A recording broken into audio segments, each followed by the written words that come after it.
On est tous des Ivoiriens, qu'on soit à l'étranger ou qu'on soit sur place. Nous savons tous ce que notre pays a vécu. Alors, moi j'ai une question. Mon question, elle est la suivante. Le professeur nous a fait l'éloge de paix à son âme, le président Bédié.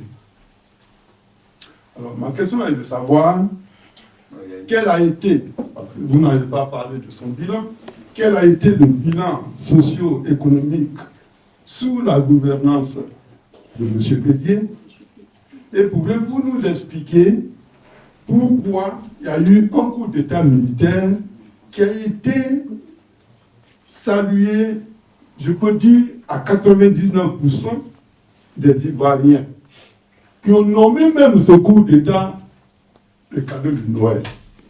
Là, c'est ma question. Merci. C'est que le président Konan Bédié est arrivé à la tête de la Côte d'Ivoire en 1993, après la mort du président Oufoué. Et comme tout spécialiste de la prospective, il a commencé à visionner, à avoir une vision d'une Côte d'Ivoire sur 25 ans. Parce que le plus important, ce n'est pas de construire les maisons, parce que si à Paris, on avait construit les maisons comme ça, ce n'était pas évident qu'aujourd'hui, on puisse avoir un métro à Paris. Il faut pouvoir se projeter dans le temps. Donc le projet de Bédié, c'était de se projeter sur 25 années plus tard, c'est-à-dire de 2015 à 2020. C'était cette Côte d'Ivoire qu'il fallait imaginer. Et dans son imagination, il a confié la tâche à un jeune homme à l'époque qui s'appelait Tidjane Thiam, qui s'appelle Tidjane Thiam, de lui proposer la Côte d'Ivoire de 2020. Et cette Côte d'Ivoire de 2020 devait être l'éléphant d'Afrique à l'image des... Comment les Asiatiques appellent leur animal là, des dragons d'Asie. C'est ainsi que Tidjane Thiam et son équipe ont mis en place les 12 chantiers de l'éléphant d'Afrique, dont la réalisation devait sortir la Côte d'Ivoire de l'abîme. Et pour moi, le bilan était totalement satisfaisant dans la mesure où, après avoir mis en place donc, ces 12 chantiers de l'éléphant d'Afrique, qui sont actuellement en train d'être réalisés, c'est là qu'il y a eu l'amalgame. Et on a réussi à manipuler la conscience des Ivoiriens et on s'est tous laissés emporter et on allait applaudir le coup d'État. Malheureusement, mais quand vous prenez le Ouragayo, mais ce n'est pas les Kwame qui ont construit Ouragayo. Ce sont les cadres de Ouragayo qui vont construire la maison à Ouragayo. Construire une université là, quand il travaille à Séguéla, construire là, à la fin de l'année, il va investir dans son village. 7 ans à la tête de la Côte d'Ivoire. Mais quand vous prenez nos frères du Nord, les Sénoufos à un degré moins élevé, mais les autres, quand ils viennent vers le sud pour travailler, ils restent et ils ne retournent plus. De sorte que les villages sont délaissés, la Côte d'Ivoire des cases. Plutôt en train de voir. Mais ça, ce n'est pas le fait du gouvernement. Comment sortir? Ce n'est pas le fait du gouvernement. De la crise économique. Pour désenclaver Korogo. Donc, il n'y avait pas de projet. Bédié a fait la route à moyen terme. Kanaolo, le seul projet, c'était comment payer les salaires. Parce qu'à bon, voilà, Korogo, il fallait d'abord aller jusqu'à faire que c'est Dougou avant de brifiquer pour arriver à Korogo. C'était plus de 100 km de plus. Bédié a accepté la dévaluation. Korogo est l'une des permis de régler le problème des salaires. Il fallait faire une route qui part directement à Korogo. C'est comme ça qu'il a fait le tronçon Kanaolo-Korogo. C'est une partie des travaux de l'éléphant d'Afrique qui sont en train d'être réalisés. Je pourrais citer le 3e pont, dont les études étaient terminées. Le financement était bouclé par Tidjane Thiam. Et malheureusement, le pont a coûté 4 fois plus cher que son coût initial. Il a imaginé la Y4, qui est actuellement en cours d'achèvement. Il a imaginé le métro d'Abidjan, qui est actuellement en cours de réalisation. il a imaginé le stade olympique de Bempé, qui actuellement fait la fierté de la Côte d'Ivoire et qui va abriter les festivités de lancement de la Coupe d'Afrique des Nations. Donc voici que sur les 12, il y a au moins 4 qui sont en réalisation. Il a imaginé la centrale d'Azito, qu'il a finalisée, mais il y avait encore quelques phases qu'il fallait terminer pour qu'on soit totalement autonome sur la question énergétique. Ça fait 5. Il a imaginé l'aéroport international. Vous voyez que il avait réussi sur les 12, il avait commencé l'aéroport, il avait commencé le 3e pont, il avait commencé, sinon il avait achevé une partie d'Azito, mais c'est un processus. C'était évident qu'il n'allait pas pouvoir terminer les 12 parce que nous sommes tous des êtres humains. Mais au moins, la réalisation de 6, 7, 8 allait permettre à la Côte d'Ivoire de sortir de l'abîme. Mais je peux vous rassurer, enfin, je ne vais pas vous rassurer parce que vous le savez déjà. Juste après le coup d'État, quand les militaires sont arrivés, ils ont commencé les inaugurations des centres de santé qui ont été construits sous Henri Konan Bédié. Et quand le président Gbagbo est arrivé, il a continué l'inauguration de ces centres de santé. Parce que la politique dont on parle aujourd'hui, la maladie universelle dont on parle, il fallait d'abord construire les centres de santé de sorte qu'à chaque 10 km, on ait au moins un centre de santé. Et ça avait commencé. Bon, il y a eu les détournements de la question des 18 milliards, tout ça, mais le processus était lancé. Et c'était ça le plus important. Il faut lancer un processus qui permet, avec une vision claire. Mais malheureusement, comme je l'ai dit, les Ivoiriens voulaient du sur-place. Et puis, là, je vais prendre peut-être 2 questions en même temps. Le cadeau de Noël, le coup d'État. Mais le coup d'État est l'aboutissement de 10 années de matraquage psychologique des Ivoiriens qui commence en 90. Et je vais parler d'ivoirité. En 90, la Côte d'Ivoire a eu un souci financier. Et Alassane Ouattara, en tant que président de la République, était à la recherche de solutions. La solution qu'il a proposée, c'était les cartes de séjour. Ça, c'est ce qu'on oublie, on refuse de dire aux Ivoiriens.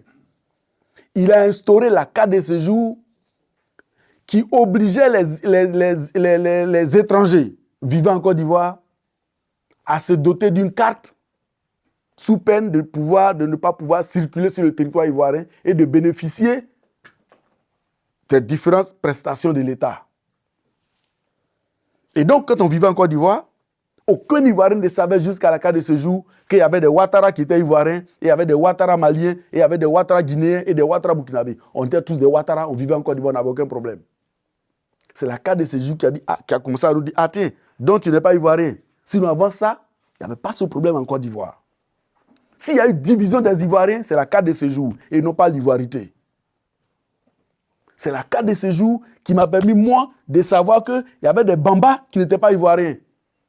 Parce qu'en Côte d'Ivoire, on ne parlait pas d'Ivoiriens, on ne parlait pas de Burkinabés, on ne parlait pas de Guinéens, on ne parlait pas de Ghanéens. Bon, les seuls qu'on connaissait en Côte d'Ivoire en tant que tel, c'est les Ghanéens, qu'on chahutait. Sinon, Burkinabés, Guinéens, Maliens, on ne connaissait pas en Côte d'Ivoire. On vivait tous ensemble. Et lorsque la carte de séjour a été instaurée et que ça a commencé à marcher, que les Ivoiriens ont commencé à se diviser, Houphouët-Boigny est mort. Bédié arrive au pouvoir, il hérite de la carte de séjour. Comme par coïncidence, les universitaires réfléchissent sur un concept culturel. Le RDN naît, c'est pourquoi j'ai allié les deux. Hein. Le RDN naît et il en fait son cheval de bataille. Les peuples du Nord sont opprimés parce qu'on les considère comme des Ivoiriens de seconde classe. Non, pas du tout. C'est la carte de séjour qui a fait des Ivoiriens de seconde classe et non pas l'ivoirité. Et ça, on refuse de le dire. Et c'est à force de dire non, non, ivoirité, Ivoiriens de seconde zone, de troisième zone, que les uns et les autres ont pensé que le coup d'État allait régler un problème. Mais dites-moi, le chef d'état-major qu'on faisait le coup d'État, il s'appelait comment? Timothée Lassina. On ne pouvait pas me dire que les nordistes était exclu de la gouvernance. Lamine Fatiga, il était ministre de la Marine. Laurent Dona Fologo, le super ministre,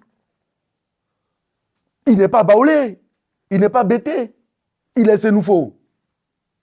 Dans le gouvernement de Bédié qui faisait 24 ministres, il y avait 13 qui étaient du Nord et 11 qui étaient du reste de la Côte d'Ivoire. Mais vous ne pouvez pas traiter le monsieur xénophobe. On ne peut pas lui dire qu'il n'aimait pas les nordistes. Je m'inscris en faux. Malheureusement, dans nos débats, dans nos échanges, on oublie de relever ces faits-là.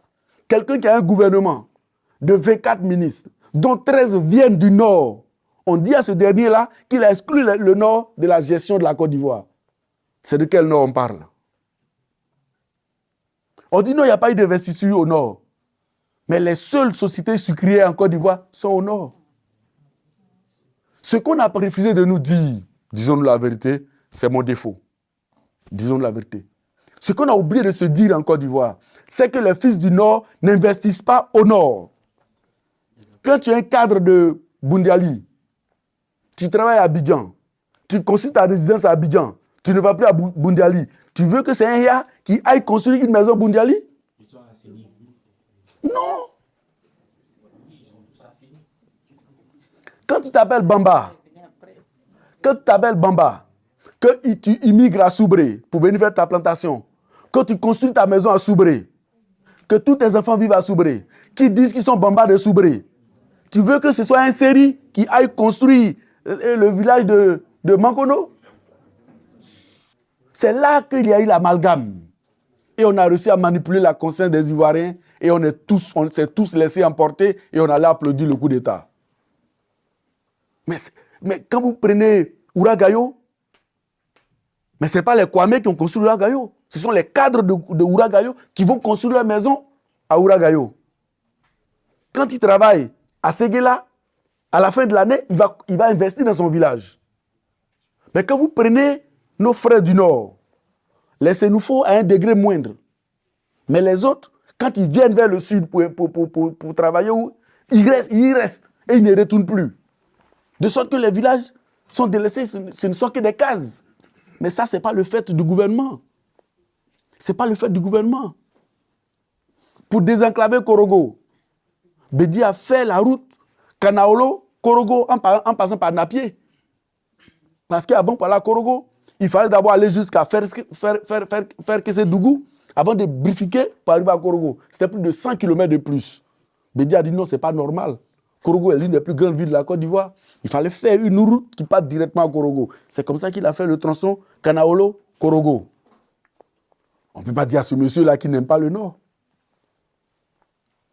Dans son investissement, mais tout ce qui était aménagement foncier, c'était dans le Nord qu'on a créé les barrages. La Sodefel était implantée dans le Nord. Comment on appelle cette société de coton?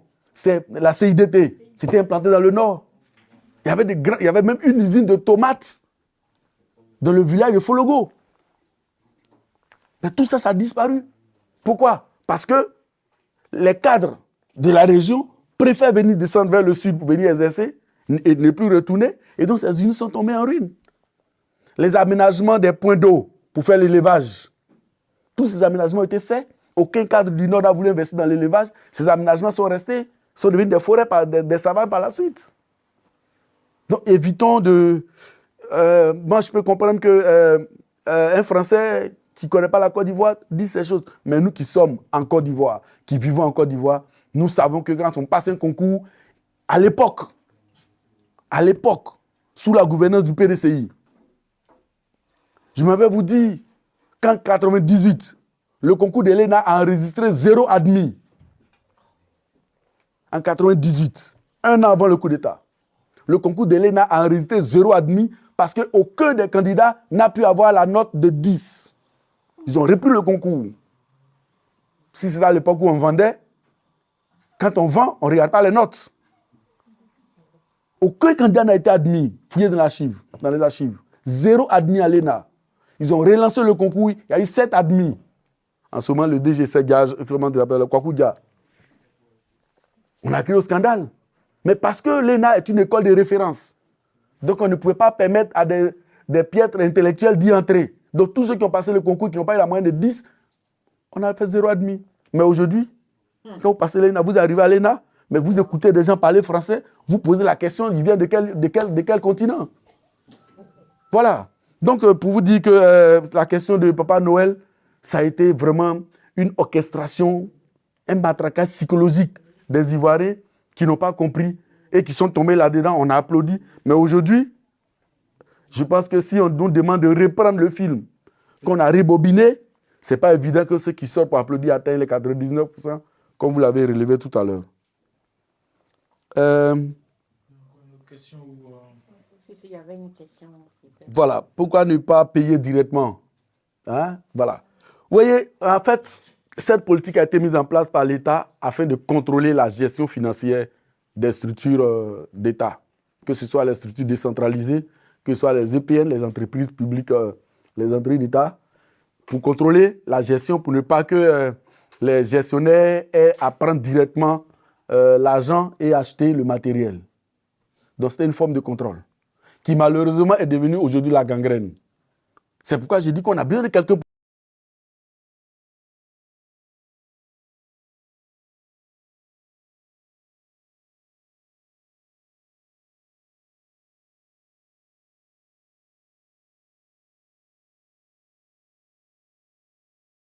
Ça dit, j'ai un service technique qui ne peut pas faire des pavés.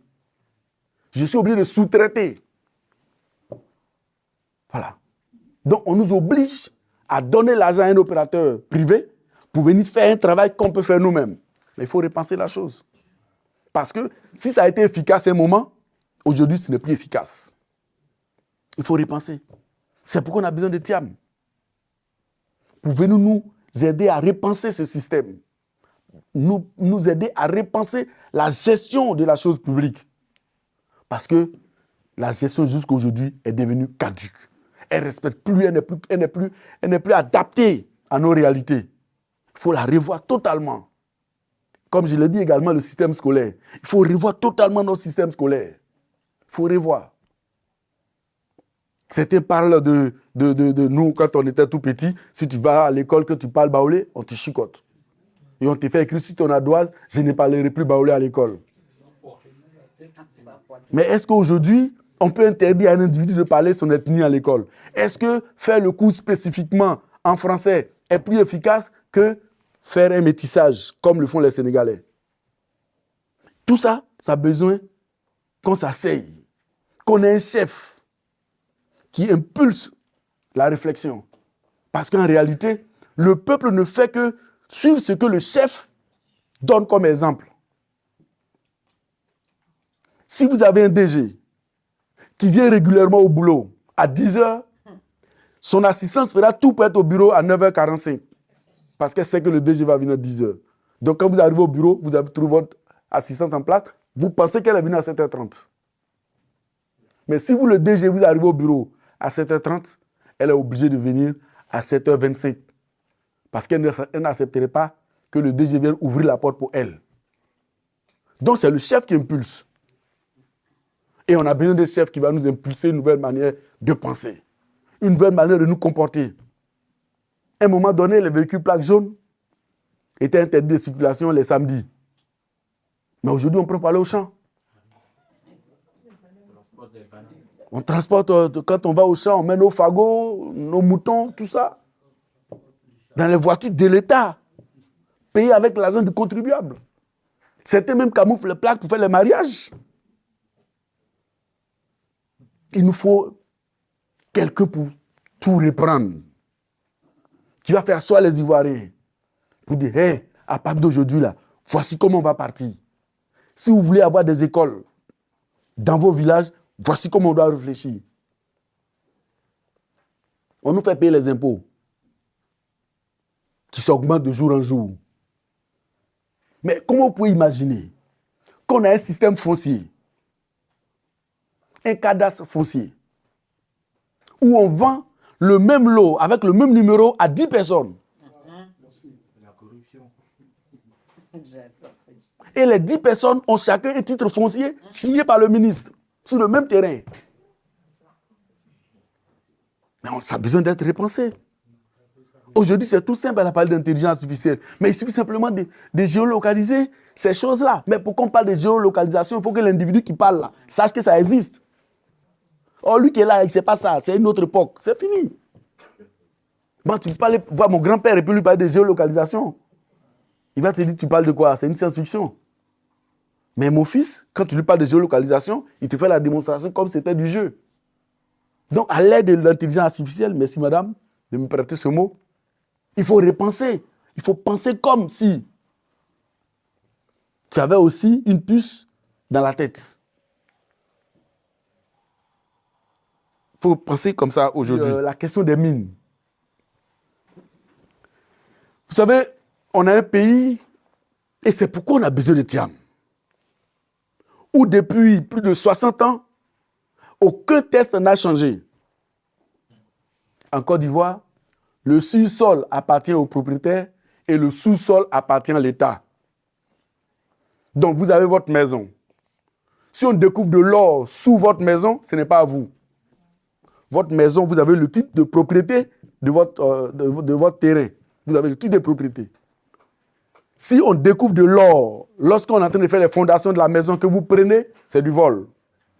Parce que tout ce qui est sous le sol appartient à l'État.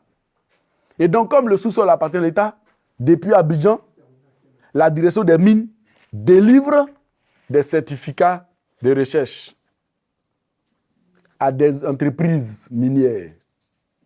Ils vont faire la prospection et puis on dit l'espace qui se situe à longitude de 3.0, latitude de 2, ainsi de suite, on donne les coordonnées géospatiales.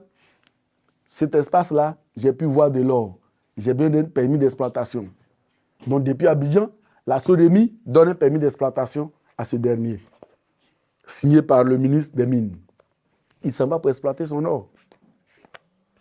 Et quand il arrive, tout ce qu'il prend, l'État a 10% de part d'action. Les populations qui ont leur terrain, puisque le sous-sol n'appartient pas aux populations, ils n'ont rien. Donc, quand il a pitié,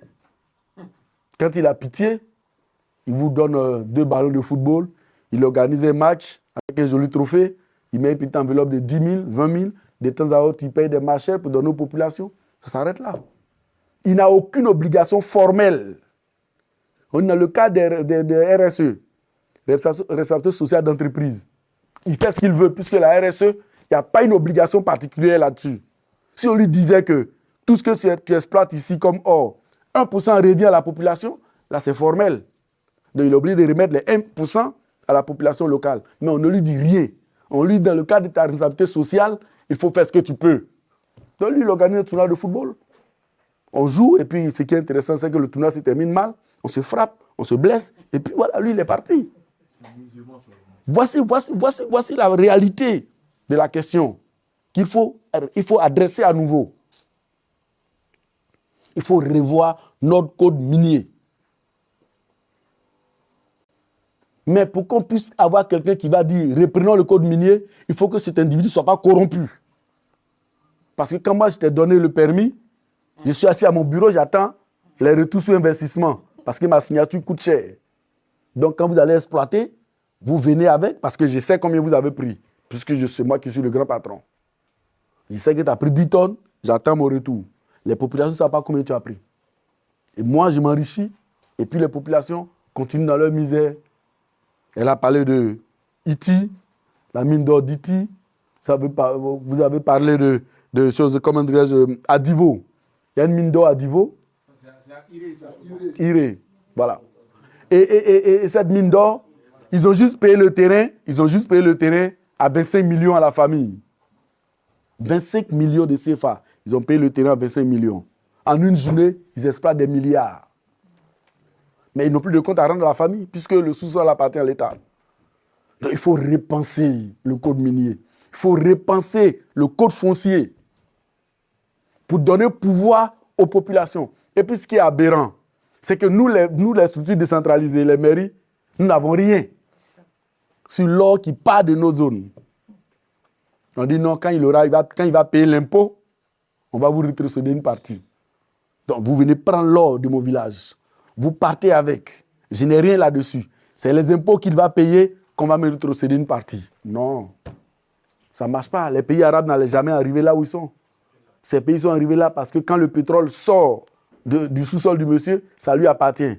Et donc toi qui viens exploiter, c'est avec lui que tu signes le contrat. Et non pas avec l'Arabie Saoudite. Tu signes le contrat avec le propriétaire terrien. Donc on doit redonner le pouvoir des terres aux populations. C'est comme ça qu'on pourra sortir de la misère. Parce que nos terres, c'est pourquoi j'ai dit, nous sommes riches, mais nous vivons dans la pauvreté. Vous pouvez comprendre que vous avez votre terre, vous avez votre titre foncier, et puis il y a un fromager sur votre terrain. Il y a la direction des eaux forêts qui donne l'autorisation à un exploitant forestier, il vient, il abat votre arbre, il repart avec. Et en abattant votre arbre, il détruit tout ce que vous avez planté comme cacao, café, tout. Il tire l'arbre, il s'en va avec parce qu'il détient un document de la direction des eaux forêts. Ce n'est pas pour vous l'arbre, mais c'est pour vous le sol sur lequel pousse l'arbre. Il faut que Thiam vienne nous aider à repenser cela. Parce que c'est lui seul qui peut nous aider à repenser. S'il a pu faire ça pour les Anglais, pour les Suisses, pour les Gabonais actuellement et pour les autres, il peut faire ça pour nous. Qui vienne nous aider à repenser. Et je vous demande pardon. Ne regardez pas le bilan de Bédier. Moi, je dirais simplement, c'est pour ça d'ailleurs on a fait le coup d'État. C'est parce que ce n'était pas bon, on a fait le coup d'État. Même si c'était bon, en supposant que ce n'était pas bon, c'est pour ça qu'on a fait le coup d'État. On a expérimenté les autres. On a vu aussi, on peut faire un bilan aujourd'hui. Hein. C'est un vieux Koyaka qui nous a dit, quand vous êtes une femme, que vous partez seulement au marché de, comment on appelle le quartier là? Juifville. Villejuif, voilà. Donc si vous partez seulement au marché de Villejuif, vous ne pouvez pas savoir si le marché de Montreuil ou le fameux de Montrouge est moins cher. Donc il faut faire tous les marchés. Il faut faire plusieurs marchés.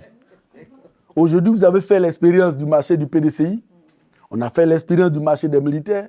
On a fait l'expérience du marché du FPI. On a fait l'expérience du marché du RHDP. On peut juger maintenant hein, de tous ces marchés-là. De tous ces marchés. Durant quel marché les Ivoiriens se parlaient, s'amusaient, se chahutaient, vivaient en harmonie. Où vous pouvez aller épouser une femme sans qu'on ne demande votre provenance. Aujourd'hui, ce n'est pas évident qu'on vous donne la main d'une femme si on ne connaît pas votre provenance. Vous venez de quelle région? On ne posait pas ces questions en Côte d'Ivoire. Parce qu'il y avait des Ivoiriens. Quand ils ont l'entrée en 6e à Abidjan, ils sont affectés à Dabakala. Quand il a l'entrée en 6e à Man, il est affecté à Bangourou. Mais quand le père arrive, en moins d'une journée, il trouve un tuteur pour son fils. Aujourd'hui, allez chercher un tuteur. On va vous demander, vous êtes de quelle ethnie? Vous venez de où? Si on ne vous a pas demandé votre religion, encore là, vous avez de la chance. Voici donc les difficultés dans lesquelles se trouve la Côte d'Ivoire et ce dont pourquoi on a besoin d'étudiants. Merci. Merci, professeur. Prochaine question. L'initiative du MGC par rapport à notre soutien social. Moi, ce que j'aurais bien aimé entendre, surtout, c'était quel est son programme en fait de sélection pour qu'on puisse porter sa parole auprès d'autres personnes. Qu'est-ce qu'il peut nous apporter? Quels sont les éléments sur lesquels on peut s'appuyer pour pouvoir essayer de fédérer encore d'autres personnes, d'autres groupes? Je vous ai dit tout à l'heure que le combat se fait à deux niveaux. Actuellement, le programme que Tidiane Thiam a mis à notre disposition est le programme politique pour la gestion du PDCI RDA. Il n'a pas encore dévoilé son programme de société en tant que candidat à la présidence. Et je peux vous rassurer, il en a un. Il en a un, voilà, il en a un. Mais pour le moment, souffrez que nous ne puissions pas vous dévoiler cela parce que ce n'est pas encore officiel. Et comme nous sommes en public, j'ai bien peur de vous dire des choses qui, demain, peuvent subir une modification. Parce que vous êtes d'accord avec moi qu'un programme politique ne tient que dans un temps bien déterminé et en fonction des enjeux, en fonction des réalités du moment. Et donc, ce programme, il est terminé dans sa première phase, mais nous attendons à ce que, officiellement, ils nous disent « Ok, les gars, vous pouvez commencer et nous allons commencer. » Je voudrais vous rassurer, vraiment sur ce point-là, vous allez avoir un programme. Un programme qui sera totalement différent. Si vous regardez, vous suivez bien mon argumentaire. Je vous ai parlé du foncier. Voilà. Quand je mets l'accent sur un domaine, c'est parce que la réflexion a été menée sur ce domaine-là. Nous avons des propositions claires faites par nos équipes techniques, validées par le champion, sur ces différentes thématiques que j'ai eu abordées, sur la gestion de l'économie, sur la décentralisation, sur le foncier rural et urbain, qui sont les grands problèmes de l'État, sur le code minier. Tout ça, il y a des travaux qui ont été menés, il y a des réflexions qui ont été validées, qui sont aujourd'hui finalisées, avec des coûts. Ce qui est intéressant, c'est qu'on a affaire à Tidiane Thiam. On a affaire à Tidiane Thiam, et tu ne lui proposes pas une paire de lunettes sans lui dire combien ça pourrait coûter en 2025 et quel est le coût, le plus-value en 2030.